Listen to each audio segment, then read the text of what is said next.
Yo la YouTube family, donc j'espère que vous allez bien. Alors aujourd'hui on va parler de mes tatouages. Et pourquoi de mes tatouages? Parce que tout simplement, comme vous le savez, je suis vraiment hyper transparente avec vous.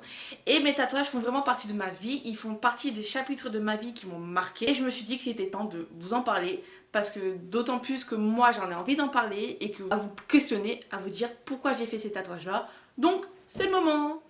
Alors, on va commencer avec le premier tatouage. Donc le premier tatouage, je l'ai fait le jour de mes 18 ans. Et ouais. Du coup, ce tatouage-là, c'est le tatouage qu'on le voit le moins souvent, voire pas du tout, voire quasiment jamais en fait. C'est le tatouage qui se trouve sur ma nuque. Oui, j'ai un tatouage sur la nuque. Oui, je sais. Déjà, le tatouage, qu'est-ce que c'est? C'est un œil d'Osiris. Donc, Osiris qui est la déesse égyptienne. Je vous vois venir, je ne suis pas Illuminati, merci. Je tiens quand même à dire que voilà, certaines personnes vont croire à une seule chose, d'autres vont croire à plusieurs choses. Donc moi je fais partie des personnes qui vont croire à plusieurs choses. Donc voilà, c'est propre à chacun. Donc je pense bien que vous derrière la caméra, il y en a qui ne sont pas forcément d'accord, d'autres d'accord. Je ne veux pas lancer de débat autour de ça, mais je tenais quand même à vous le signaler. Qu'est-ce que ça signifie? Eh bien ça signifie protection. Donc vous mettez protection, 18 ans. Je pense que vous avez un petit peu compris le délire. En gros, voilà, j'ai voulu vraiment marquer l'année de mes 18 ans avec ce tatouage. Me dire, ok, là, j'ai vécu une enfance, j'étais, voilà, enfant, etc., etc. Il y a eu beaucoup de choses avant mes 18 ans. On a tous des histoires de famille, on a tous des histoires d'amitié, on a tous des histoires de cœur. Oui, même quand on est jeune, hein, écoutez. Donc, je me suis dit, ça va me protéger vraiment pour la suite, devenir adulte, de devenir, voilà, faire vraiment de ma vie, enfin, vivre une vraie vie active, vie d'adulte, fini la jeunesse, fini être enfant. Voilà pourquoi j'ai fait ce tatouage là. Alors pourquoi je l'ai fait sur la nuque? Comme dit, je voulais vraiment faire ce tatouage là de façon cachée, pas cachée. Genre vraiment que je le montre que quand je le veux quoi. J'ai hésité donc sur la nuque et j'ai hésité sur les côtes. Mais sur les côtes en fait j'avais clairement entendu que ça faisait mal. Et pour un premier tatouage j'avais pas envie de souffrir, mais souffrir comme Jaja. Bah je l'ai fait sur la nuque. Bon, en soi ça change pas grand chose parce que sur la nuque il y a quand même des os. Et je les ai pas mal sentis, hein. Mon dieu, cette sensation de vibration dans tout le corps, mon mamé. C'était quelque chose, je vous assure, c'était vraiment quelque chose. La personne qui était avec moi, d'ailleurs, je la plains toujours parce que, vous voyez sa main, vous voyez la mienne, pendant 45 minutes quand même. Parlons maintenant du deuxième tatouage. Alors, le deuxième tatouage, je l'ai fait, laissez-moi juste réfléchir, j'allais avoir 20 ans. Pour mettre juste les pendules à l'heure, je suis née en fin d'année et je suis née en décembre. Comme ça, au moins, vous arrivez à peu près à vous situer. C'était l'année où j'ai mis fin en fait, fin. C'était une grosse discussion avec la personne concernée à une relation toxique comme j'en ai jamais vécu dans ma petite vie sur terre. Du coup, qui dit forcément relation toxique veut dire forcément que quelque part on est bloqué moralement, émotionnellement et même un petit peu physiquement. Alors après, je n'ai pas vécu de gros drames avec cette personne. Comme mon 18e anniversaire, j'ai voulu vraiment le marquer avec un tatouage. Alors le tatouage, comme le premier, j'ai mis des mois et des mois à penser, à réfléchir, qu'est-ce que je vais faire, enfin voilà, à le dessiner, à le repenser, à le redessiner, et jusqu'à ce que je trouve vraiment la combinaison qui ont vraiment un sens à tout ce que j'ai vécu et qui ont un sens du coup pour la suite. Je vais vous expliquer. Tendez bien les oreilles. Pour le deuxième tatouage, donc du coup c'est le tatouage qui est sur ma cuisse gauche, celui qu'on voit quand même pas beaucoup, je crois que c'est quand même celui qu'on voit le plus, été comme hiver. Pourquoi j'ai fait une encre de bateau avec un nœud papillon qui l'entoure. Donc déjà le dessin, il existe. Vous le trouvez en fait ce dessin sur internet. Sauf que moi, pour la signification du dessin, j'ai pensé séparément. C'est-à-dire, j'ai pris l'encre à bateau et j'ai pris un bateau dans ma tête. Hein. Un bateau avec l'encre du coup de bateau pardon dans l'eau et tout, c'est pour rester arrêté quelque part. C'est pour rester bloqué quelque part. C'est pour ne plus avancer. Enfin, je crois qu'on est d'accord. À cette époque-là, c'était vraiment par rapport à ma relation toxique. Mais au jour d'aujourd'hui, je pense encore toujours comme ça, c'est-à-dire que à un moment donné, t'étais coincé, tu ne pouvais plus avancer, on t'a empêché. Maintenant, pourquoi le nœud papillon autour? Donc le nœud papillon, moi j'ai pensé encore séparément, c'est-à-dire que j'ai pris l'image du cerf-volant. Pourquoi l'image du cerf-volant? Oui, donc vous voyez le cerf-volant, ça vole. Au bout de la ficelle, on a quelque chose pour le contrôler, pour le diriger, pour le manœuvrer. Et du coup, j'ai vraiment pris cette image de cerf-volant pour le nœud papillon dans un esprit de contrôle. Voilà, je me suis dit, voilà, Flora, reprends le contrôle sur ta vie. Flora, plus personne ne va prendre le contrôle à ta place sur ta vie. La seule et unique personne, c'est toi. Le troisième tatouage qui se trouve sur le bras. Avant de vous dire pourquoi j'ai fait ce dessin-là, qu'est-ce que c'est que ce dessin-là, que signifie ce dessin-là, il faut que je vous raconte vraiment l'histoire du fait que j'ai fait ce tatouage. Alors, c'est pas l'histoire la plus heureuse, hein, clairement pas. Mais ça fait partie de moi. À cette époque-là, en fait, je travaillais chez American Vintage. Alors, j'ai travaillé dans beaucoup de boutiques. Il faudrait que je vous raconte ça du coup dans une vidéo, n'est-ce pas? C'était en période de solde parce que je me souviens en fait comme si c'était hier. C'était en janvier parce qu'il faisait froid, il faisait nuit. Enfin, je me rappelle vraiment comme si c'était hier, clairement. La première démarque avait déjà été entamée. On s'attaquait à la deuxième démarque. Donc, du coup, c'était un mardi. Donc, j'allais au boulot, etc. Donc, il faut savoir que du coup, à la boutique, il y avait la responsable, une vendeuse principale et un petit contrat, donc, et une stagiaire. C'est ça. Donc moi j'étais la vendeuse principale et ce jour-là j'étais avec la stagiaire. Donc du coup la boutique ouvrait de 10h à 19h. Et ce jour-là, bah du coup mardi, il fallait préparer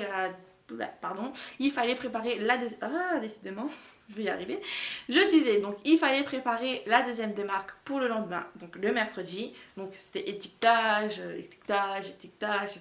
Et à côté de ça, il fallait aussi s'occuper des clientes, etc., des colis, enfin tout le système en fait. Alors à cette époque-là, j'étais quand même une geek du téléphone. Alors il n'y avait pas vraiment Instagram dans ma vie, même pas du tout.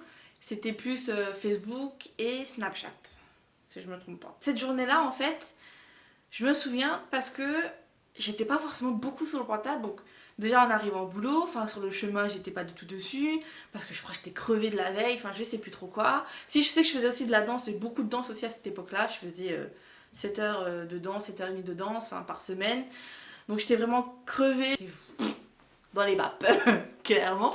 Ce jour-là, j'étais uniquement avec la stagiaire. Donc voilà, on s'est occupé de la journée, on a fait ce qu'il fallait faire. La journée s'entame. Pendant ma pause, je suis pas sur le portable et tout. Arrivé à un certain moment, il est quelle heure? Il était peut-être 16h. Ouais, peut-être 16h. Hop, 16h15. Entre 16h15 et 16h30. J'y ai du coup à ma collègue, écoute, je vais prendre une petite pause parce que j'en pouvais plus et faire 10-19 avec tout le taf, croyez-moi, même une heure de pause, j'étais là quoi. Clairement, j'étais là. Donc je vais en arrière-boutique, niveau réserve, niveau petit coin de salle de repos et tout. Et je vois que ma maman, elle m'a appelé. Mais elle m'a pas appelé une seule fois, elle m'a appelé 2-3 fois et peut-être quelques secondes d'intervalle quoi. Allez, grand max une minute.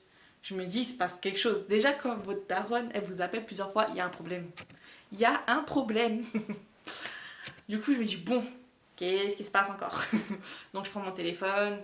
Voilà, bon, allô maman, nanana, bon ça va, je suis au boulot et tout, j'ai pas vu, j'ai même pas calculé. J'ai mis mon téléphone derrière et tout, enfin, qu'est-ce qui se passe? Elle me dit, est-ce que t'es allée sur Facebook? Je dis, bah non. Pourquoi? Il y a quoi? Et déjà je sens que dans sa voix ça va pas. J'ai senti que dans sa voix ça n'allait vraiment pas du tout. Et vraiment je commençais à avoir... Enfin les battements de mon cœur en fait commençaient à battre de plus en plus vite. De plus en plus fort. Comme si mon cœur allait s'arracher de ma poitrine. Et ensuite elle a eu quand même un temps de blanc en fait. Quand je lui ai demandé qu'est-ce qui se passe, elle a pris une grande respiration. Il y a eu peut-être 2-3 secondes de blanc juste après ça. Et elle me dit, du coup, je préfère que ça soit... Ne va pas sur Facebook tout de suite. Je préfère que ça soit moi. Et heureusement que ça soit moi qui te l'annonce. Parce que voilà, je suis ta mère et je veux... Enfin voilà, c'est dur. Du coup, elle m'annonce du coup, forcément la mauvaise nouvelle. Elle me dit, ma chérie, j'espère que t'es assise. Je suis vraiment désolée, mais ta tante, qui était aussi ma marraine, est décédée.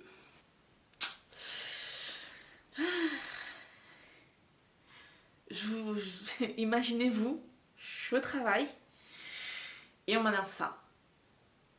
C'est dur, c'est hyper dur. Et je sais pas pourquoi, mais je me suis dit, écoute, on va continuer de bosser, je vais aller vers l'avant. Et comme ça, voilà, on va y aller. Impossible. Impossible. En fait, impossible. Non, impossible. J'ai à peine pris première étiquette pour étiqueter un article. Je tremblais. je m'énervais avec la machine.